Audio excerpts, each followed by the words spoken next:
பரோட்டா சாப்பிட்டு ரொம்ப நாள் ஆச்சு அப்படின்னு சொல்லி கேட்டிருந்தேங்க. அவரும் சரி வாங்கி கொடுக்குறேன் அப்படின்னு சொல்லியிருந்தாரு. நான் வேறு நிறைய சாப்பிட்ற மாதிரி ஒரு 3 சொன்னேன். அவர் எனக்கு 4ஆ வாங்கிட்டு வந்து கொடுத்துட்டாருங்க. ஃபஸ்ட்டு ஒரு புரோட்டாவை நல்லா பிச்சு போட்டு ஊற வச்சுக்கிட்டேங்க. அது கொஞ்ச நேரம் ஊற வரைக்கும் நம்ம ஒரு புரோட்டாவை கொஞ்சம் குருமாவை லைட்டாக தொட்டு சாப்பிட்லாம் அப்படியெல்லாம் பண்ணேங்க.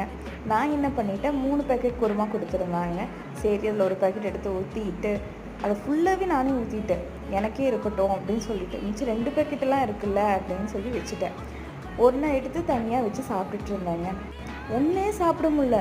சாப்பிட ஒமட்டுது, ஏதோ மாதிரி பண்ணுற மாதிரி ஆயிடுச்சு. வரேன்னு சொல்லிட்டு அந்த 2 கஷ்டப்பட்டு நான் சாப்பிட்டுட்டேங்க. இருக்க குருமாவை எடுத்து நான் ஊற்றிட்டேன். ஆனால் லாஸ்ட்டில் தான் சொன்னார் அவர் கொடுத்த 2 பேக்கெட்லேயும் வந்து சாம்பார் தான் இருந்துச்சான்.